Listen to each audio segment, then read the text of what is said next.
ओंकार हूं, भक्तजन, सद्पुरुष और मानवीय संवेदनाओं से जुड़े हुए प्राणी, जिसमें डुबकी लगाकर अपना जीवन धन्य करते हैं। मैं नाम स्मरण की ऐसी पवित्र धार हूं। मैं ओंकार हूं। शिव पार्वती के क्रोध की ज्वाला से पीड़ित राहु रक्षा के लिए जलंधर को पुकारता है, किंतु जलंधर राहु को प्रताड़ित कर कैलाश पर आक्रमण करता है। इंद्र बृहस्पति ये देखकर आश्चर्यचकित होते हैं। विष्णुलोक में लक्ष्मी चिंतित है कि कहीं शिव जलंधर को भस्म न कर दें। शिव पार्वती जलंधर की सेना को देखते हैं। पार्वती उत्तेजित होती है। वहां पहुंचकर जलंधर शिव से पार्वती उसे सौंपने के लिए कहता है। शिव शुक्राचार्य को प्रताड़ित करते हैं कि उन्होंने शिव आराधना करके शिवद्रोह भी किया। शिव के ध्यान से एक शक्ति उत्पन्न होती है जो शुक्राचार्य को उठाकर सागर में फेंक देती है। शिव वीरभद्र को पुकारते हैं। जलंधर उसे परास्त कर देता है। मायावी शिव से पार्वती सचेत होती है। वो विष्णु को पुकारती है।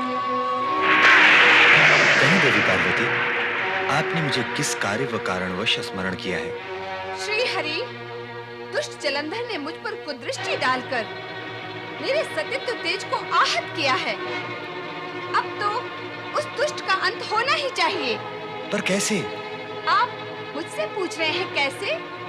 जो दुष्ट दूसरे की पत्नी की गरिमा नहीं समझता और उस पर कुदृष्टि डालता है, उसे जीवित रहने का कोई अधिकार नहीं। उस दुष्ट जलंधर ने कैलाश पर आक्रमण किया, मुझ पर कुदृष्टि डाली और मुझे सुंदरी कहा। जलंधर का उद्देश्य तो अपवित्र था, दृष्टि मलिन थी, मन में पाप था। हम तो जलंधर को समाप्त करना चाहते हैं। फिर उस असुर ने मेरे स्वामी पर प्रहार कर उनकी शक्ति को चुनौती दी है। क्यों? किस कारण से? क्या सोच रहे हैं श्री हरि? अब भी वो अधम यदि जीवित रहा तो जगत में उत्पात मचाता रहेगा।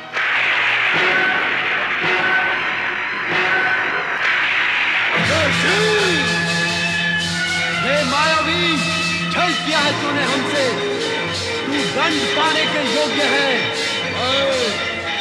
दत्तराज महाबली जलंधर हूँ। मेरा जन्म युद्ध करने और देवताओं को परास्त करने के लिए हुआ है। ये संभाल मेरा भार।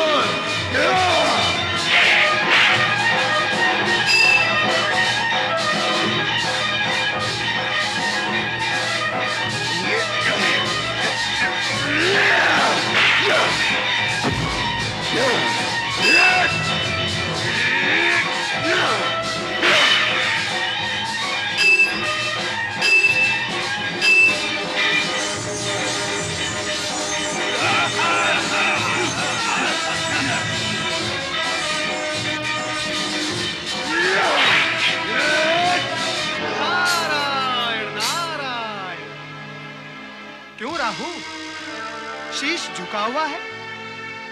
क्या लज्जित हो अपने दुष्कर्म से? लज्जित भी और दुखी भी। अरे ये तो शुभ लक्षण है। अहंकारी और दुष्कर्मी यदि अपने कर्मों पर लज्जित होने लगेंगे तो जगत में सर्वत्र शांति और सुख व्याप्त हो जाएगा। सत्कर्मों का ही बोलबाला होगा।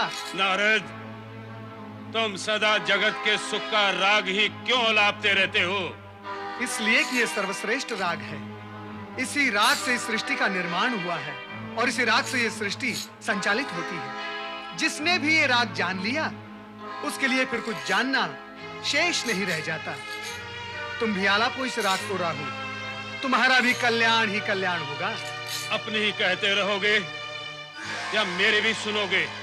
नारायण नारायण, आज तुम्हारे पास भी सुनाने के लिए कुछ है। उत्तम, अति उत्तम। सदा तो सुनते ही रहते हो, आज सुनाओगे? सुनाओ, शीघ्र सुनाओ। तुम मुझसे लज्जा का कारण पूछ रहे थे ना? हाँ हाँ, वैसे अहंकार और दुर्भावना का आभास होते ही लज्जा आती है, किंतु तुम्हारे साथ क्या कारण है? क्या दैत्यराज जलंधर ने तुम्हें प्रताड़ा है? नाम ना लो उस दुष्ट का। वो दैत्य नहीं, दैत्यों का शत्रु है। यदि मुझे उसके दुष्टता का ज्ञान पहले होता तो कभी साथ न देता। उसका साथ देने के कारण ही मैं लज्जित हूँ। अभ्यास करो लज्जित होने का, और अपने अन्य असुर बंधुओं को भी अभ्यास कराओ। सबका कल्याण ही कल्याण होगा। परंतु इतना भी समझ लो कि भगवान भोलेनाथ के हाथों ही जलंधर का वध होगा।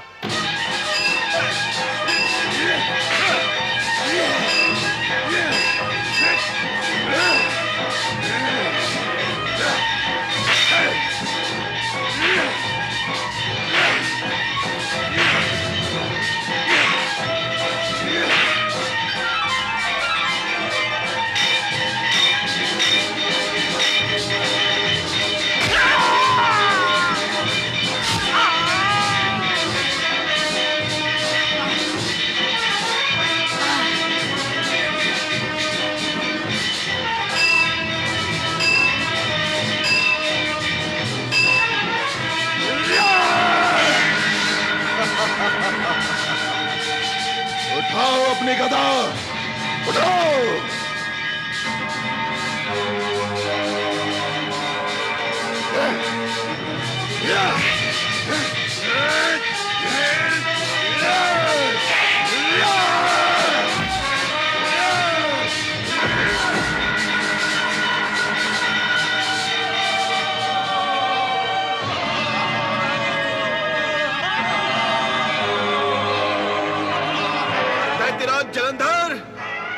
जलंधर, महेश्वर शिव शंकर से युद्ध करके अपने सर्वनाश का आयोजन मत कर। अब भी समय है, कुछ बिगड़ा नहीं। भोलेनाथ बड़े दयालु हैं। युद्ध रोक कर इनसे क्षमा मांग, ये अवश्य तुझे क्षमा कर देंगे। अरे गुरु, कैसे गुरु हो तुम? कभी इस ओर तो कभी उस ओर। अरे बार बार दल बदलोगे तो तुम्हें गुरु कौन मानेगा? अरे निर्बुद्धे, समय की पदचाप सुन, काल के मंद पगों की आहट सुन, जो धीरे धीरे तुम्हारी ओर बढ़ रहे हैं। समय रहते संभल जा, फिर अवसर नहीं मिलेगा। युद्ध भूमि से भाग जाने वाले अवसरवादी दैत्य गुरु, मैं तुम्हारी भांति अवसरवादी नहीं हूं। सामने दुर्बल देखा तो डट गए और बलवान देखा तो हट गए। छह! मुझे उपदेश देने का अधिकार अब तुम खो चुके हो। पर तू तो अपने प्राण ही खो देगा इस युद्ध में। क्यों मेरे क्रोध को भड़का रहे हो? यदि यह क्रोध की ज्वाला भड़क उठी तो कोई भी मंत्र शक्ति तुम्हारी रक्षा नहीं कर सकेगी। हाँ, मेरे प्राणों की चिंता छोड़कर तुम अपने प्राणों की रक्षा करो दैत्य गुरु। जाओ, चले जाओ यहां से, जाओ।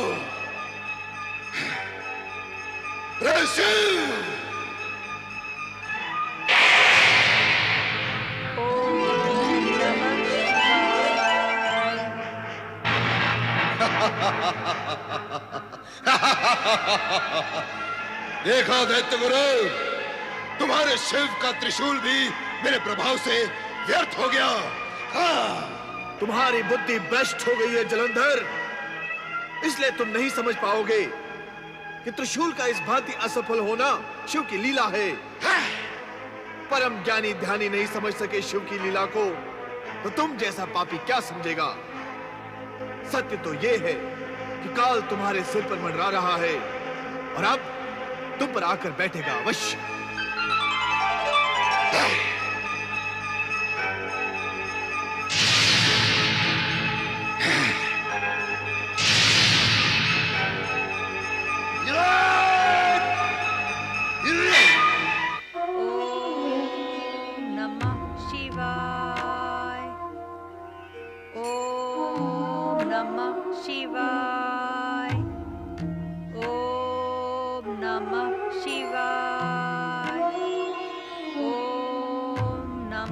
विधाता, ये कैसी विडंबना है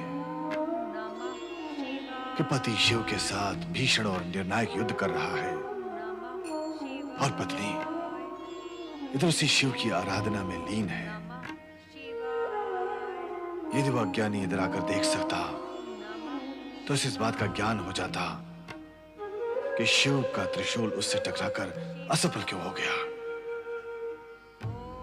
वह अवश्य यह भी समझ जाता कि उसकी पत्नी वृंदा की शिव भक्ति और सतीत्व के कारण ही शिव उस पर पूर्ण प्रहार नहीं कर रहे हैं।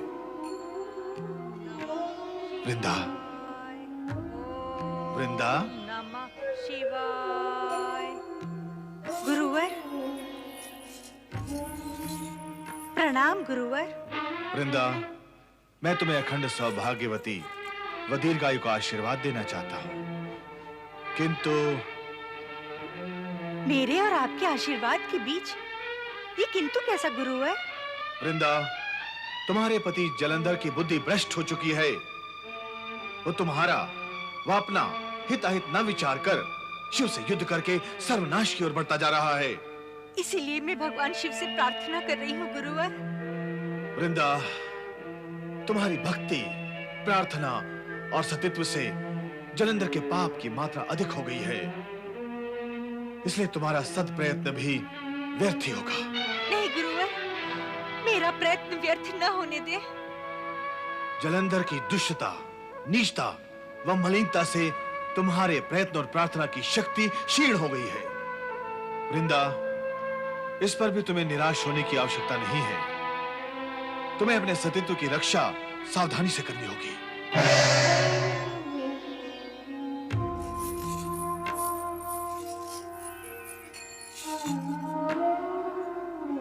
ओम नमः शिवाय।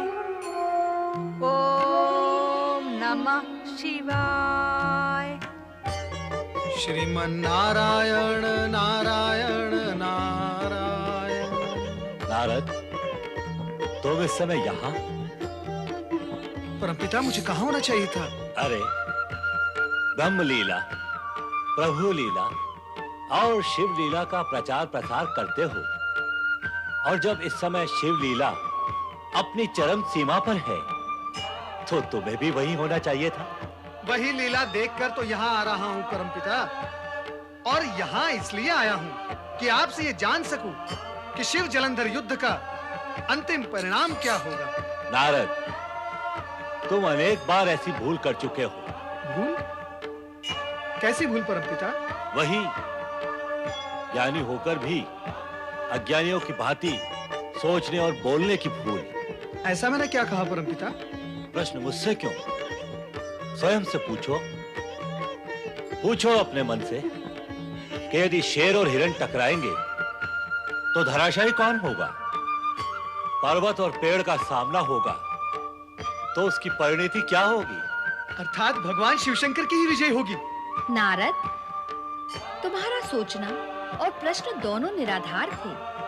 भला शिवशंकर के सम्मुख असुर कितने समय तक टिक सकता है? ये जो समय लग रहा है, इसके मूल में कारण है वृंदा की पतिव्रतता। और नारद, सत्य ये है कि ये युद्ध शिव और जलंधर में नहीं, प्रत्युत वृंदा के पतिव्रत धर्म और जलंधर के अधर्म के बीच हो रहा है।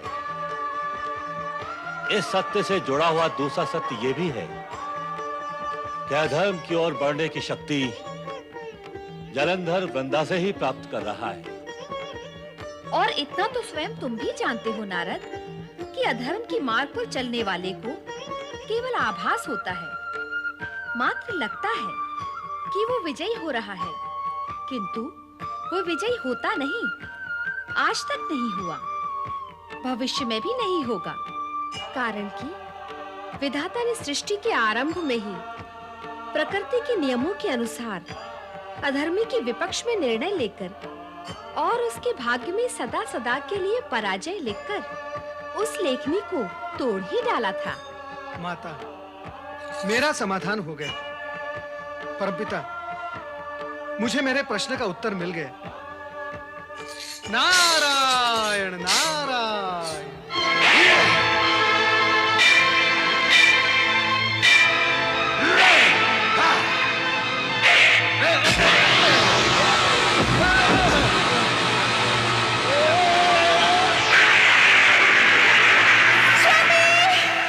क्या हुआ महारानी, क्या हुआ? मैंने एक बहुत अशुभ स्वप्न देखा है कि स्वामी युद्ध से लौट आए हैं। नहीं महारानी, युद्ध से कोई लौटा नहीं। महारानी जी, महारानी जी, महारानी जी, महारानी जी। सेनापति, सेनापति, ये क्या? स्थिति हमारे प्रतिकूल है महारानी जी। असुर सेना शिवगढ़ द्वारा समाप्त हो चुकी है। और स्वामी? उनका कुछ पता नहीं है। पता नहीं है? क्या क्या तुमने उन्हें शिव शंकर के साथ युद्ध करते हुए नहीं देखा? देखा था, किंतु युद्ध करते करते अचानक वे अदृश्य हो गए। हो सकता है शिव ने अपनी माया से उन्हें समाप्त कर दिया हो।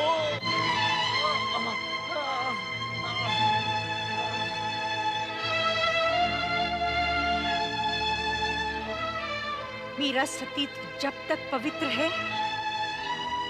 तब तक मेरे स्वामी का कोई भी बाल बांका नहीं कर सकता, नहीं कर सकता।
निरंतर युद्ध करते हुए जलंधर जब क्लांत और क्षीण होने लगा तो उसका चिंतित होना भी स्वाभाविक ही था।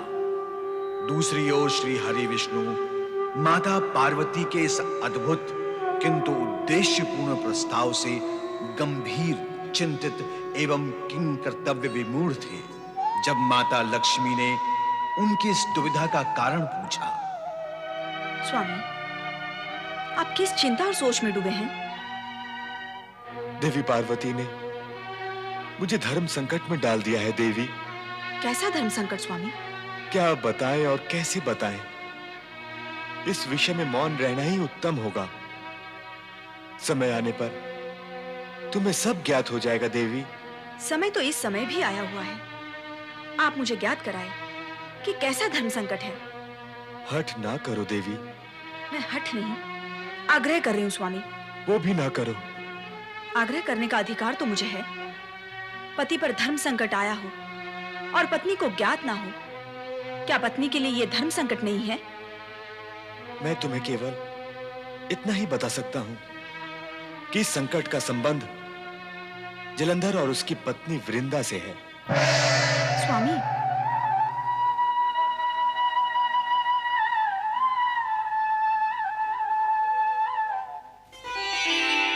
ओम हरि हराय नमः।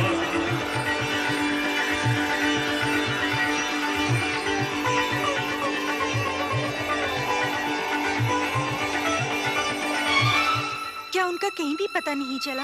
नहीं महारानी जी, हमने अपने सैनिकों को खोजा ताकि उनसे कुछ पूछा जा सके, किंतु एक भी ऐसा सैनिक हमें दिखाई नहीं दिया। हमने महाबली को खोजा किंतु उनका कहीं भी पता नहीं चला महारानी जी। महारानी जी, आपने जहाँ जहाँ बताया वहाँ वहाँ हमने महाबली की खोज की और वे वहाँ नहीं थे। वे नहीं थे तो उनकी कोई सूचना भी नहीं मिली। मिली, किंतु वे आपके समक्ष कहने योग्य नहीं है। सुनंदा, उन नागरिकों ने ये पूछने पर जो कहा वो आपके सुनने योग्य नहीं है महारानी जी। सुनंदा, जो कहने सुनने योग्य नहीं है और जो कुछ तुम सुनकर आई हो वही कहो, मैं सुनूंगी। वे यही कह रहे थे कि शिव शंकर के हाथों महाबली का वध हो चुका है। नहीं, ऐसा नहीं हो सकता। मेरे जीते जी ऐसा नहीं हो सकता, नहीं हो सकता। महारानी जी, नगर के उद्यान में एक महान चमत्कारी तपस्वी आए हैं जो त्रिकाल का ध्यान भी रखते हैं। उनके पास अपूर्व सिद्धि है, वो मृत शरीर में प्राण भी फूंक सकते हैं और हमारे महाराज कहाँ और किस स्थिति में है वो सब बता सकते हैं। तो मुझे इसी समय उनके पास ले चलो। हाँ हाँ चलो।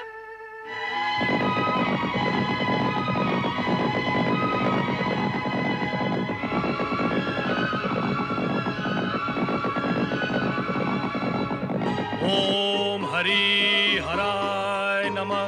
ओम हरि हराय नमः। ओम हरि हराय नमः। ओम हरि हराय नमः। ओम हरि हराय नमः। ओम हरि हराय नमः। ओम हरि हराय नमः। ओम हरि हराय नमः। प्रश्न के लिए क्षमा करें महायोगी राज। सुना है आप त्रिकालदर्शी हैं और मृत शरीर में भी प्राण फूंक सकते हैं। अपनी पीड़ा कहो महारानी। मैं अपने पतिदेव के विषय में जानना चाहती हूँ। महाबली जलंधर के विषय में? हाँ हाँ योगी राज।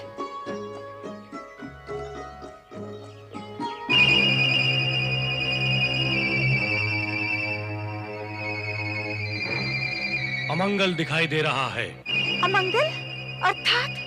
अर्थात महाबली जलंधर अब जीवित नहीं है। नहीं योगी राज, ऐसा न कहे। उनके प्रति मेरी भक्ति की शक्ति उनकी रक्षा कर रही है। तुम्हारी भक्ति के प्रभाव से हम अपरिचित नहीं है वृंदा। मृत जलंधर के मुखमंडल पर पहले जैसा तेज अब भी विद्यमान है। तो योगी राज, मुझे मेरे पति के पास भेज दे। हमारे होते हुए इतना कष्ट क्यों वृंदा? तुम्हारे मृत पति जलंधर का शरीर हम यही मंगवा देते हैं।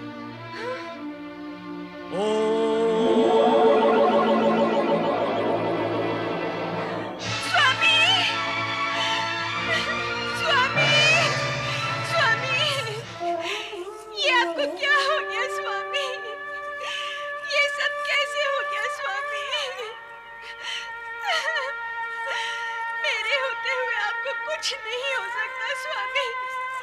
आपको कुछ नहीं हो सकता स्वामी। जागे स्वामी, स्वामी, जागे स्वामी। वृंदा, प्रलाप करने की आवश्यकता नहीं है। हम तुम्हारे मृत पति को पुनर्जीवित कर देते हैं।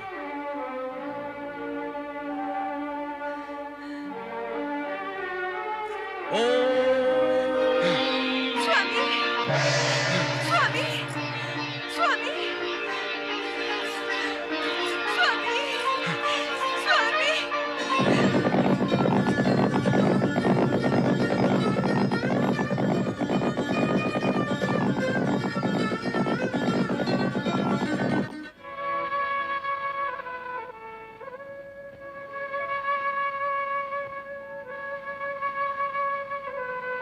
माता, नारद का प्रणाम स्वीकार करें। ये क्या, आप अकेली हैं, वो भी उदास? महाप्रभु कहाँ गए हैं?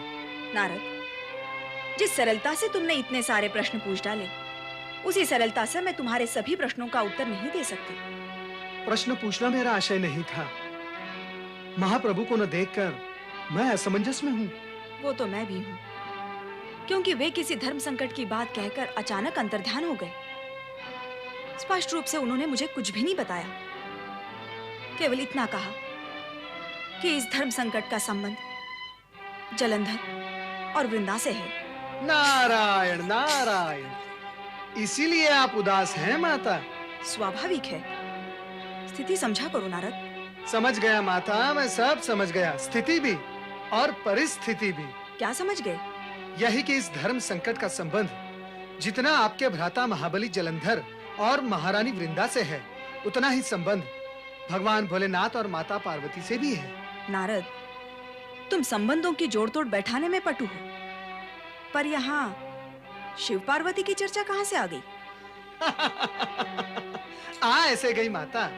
हम सब भगवान भोलेनाथ की लीला की कठपुतलियां हैं। भगवान भोलेनाथ हमें जैसे नचाते हैं, हमें नाचना पड़ता है। नारायण नारायण। परंतु आप चिंता न करें, भगवान श्री हरि विष्णु शीघ्र ही अपना कार्य पूर्ण कर लौट आएंगे। श्री हरि विष्णु ने जलंधर के मृत मायावी शरीर को प्रकट करके वृंदा को आश्वस्त कर दिया था कि जलंधर जीवित है और शेष कार्य को पूर्ण करने हेतु श्री हरि विष्णु ने ऐसी लीला रची जिसके परिणाम स्वरूप जलंधर का अंत होना निश्चित था। इस लीला के प्रभाव से वृंदा का मन अशांत और पीड़ित हो उठा। उसे सांत्वना देते हुए श्री हरि विष्णु ने कहा, तुम्हारे मन की पीड़ा की शांति के लिए मैं तुम्हें वरदान देता हूं कि देवी लक्ष्मी की प्रतीक तुलसी में तुम सदा सदा के लिए निवास करके पूज्यता प्राप्त करोगी। सौभाग्यवती स्त्रियां तुम्हारी पूजा करके सौभाग्य का सम्मान प्राप्त करेंगी। इतने पर भी अब मेरे जीवित रहने का कोई अर्थ नहीं है। मैं जा रही हूं। ओम नमः शिवाय।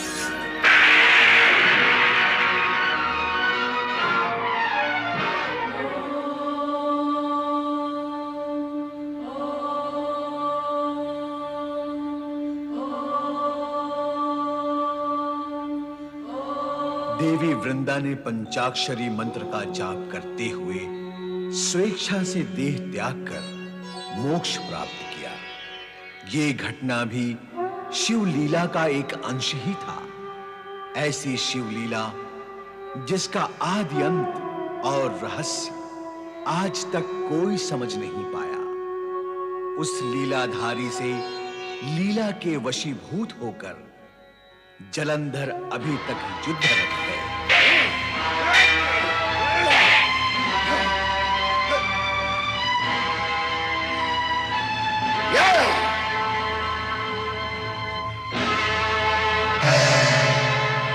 पार्वती को पाना ही मेरा एकमात्र लक्ष्य है।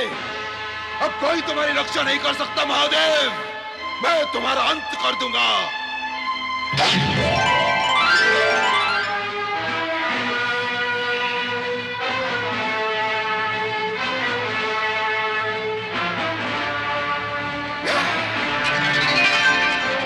जलंधर, जलंधर,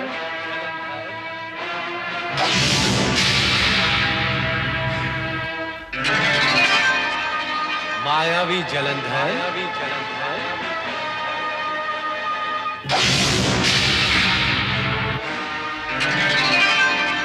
महाबली जलंधर,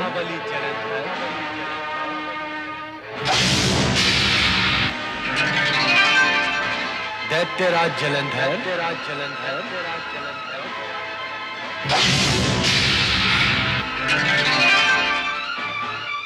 शक्तिशाली जलंधर,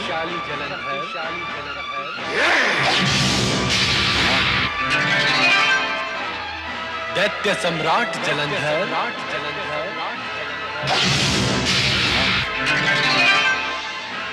असुराधिपति जलंधर,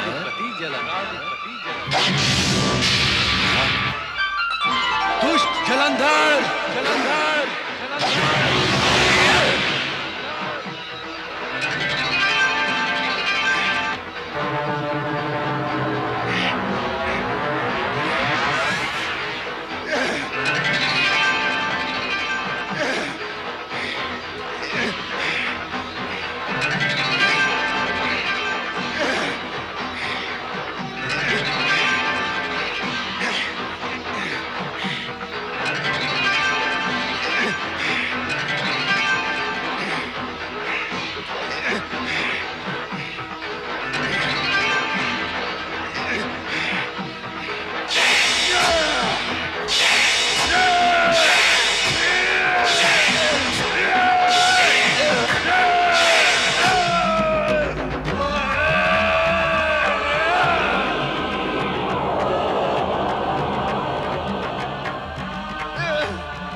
शिकारी जलंधर, सुन, तेरा मृत्यु घंट बज रहा है। तेरे पाप का घड़ा भर चुका है। तेरा अंतकाल समीप है।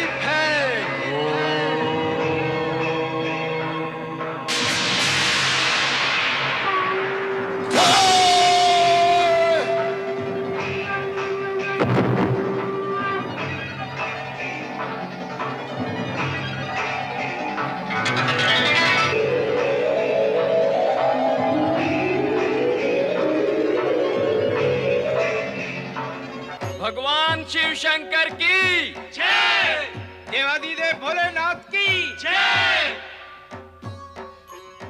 प्रभु, आपने स्वयं जलंधर की उत्पत्ति करके उसे असुरों का अधिपति बनाया। मेरे और वृंदा के लिए संकट उत्पन्न किया। श्री हरि विष्णु को संकट का सामना करना पड़ा। ऐसी शिव लीला का क्या प्रयोजन है प्रभु? ओम नमः शिवाय। माता पार्वती, शिव लीला अकारण कभी नहीं होती। मुझे तो लगता है कि नारद लीला का प्रयोजन भी अकारण नहीं होता। नारायण नारायण, मैं तो भगवान शिव का दास हूँ माता। मैं जो कुछ करता हूँ भगवान शिव के संकेत पर ही करता हूँ। और भगवान शिव के लिए लीला करना आवश्यक है, क्योंकि वो उनका स्वभाव है। अब देवेश्वर अपना स्वभाव कैसे छोड़ सकते हैं माता? क्यों भगवान? नारद, इस जगत में सत्य और असत्य का संघर्ष नियति का धर्म है। और ये लीला रचने का कारण यही है कि जन साधारण इस सत्य को स्वीकार कर ले कि जिस तरह जलंधर महाशक्तिशाली होते हुए भी अहंकारवश पर नारी पर कुदृष्टि डालकर मृत्यु को प्राप्त हुआ, उसी प्रकार उसकी भी वही दशा हो सकती है। अतः वह सावधान रहे। जन साधारण को सावधान वे सुरक्षित रखने के लिए ही लीलाएं रची जाती हैं। शिव लीला अद्भुत है, अनंत है। सत्य तो ये है कि शिव लीला अपारदर्शी भले ही हो, किंतु इसका उद्देश्य अत्यंत पारदर्शी और लोकहितकारी होता है। भगवान शिव की लीला से उत्पन्न न्याय, नीति और कृपा के विषय में जगत के सभी प्राणी, गृहस्थ, ऋषि मुनि, यहां तक कि देवगण भी सर्वथा संतुष्ट रहते हैं। शिव लीला से ही जगत का कल्याण होता है और सदा ही होता रहेगा। ओम नमः शिवाय, ओम नमः शिवाय, ओम नमः शिवाय, ओम नमः शिवाय, ओम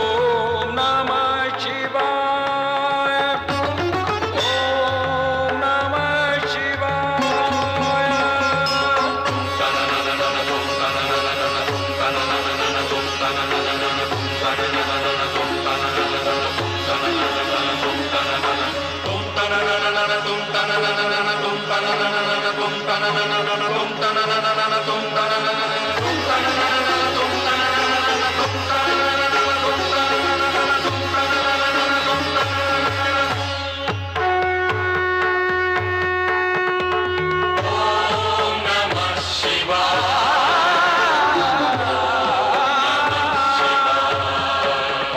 नमः शिवाय।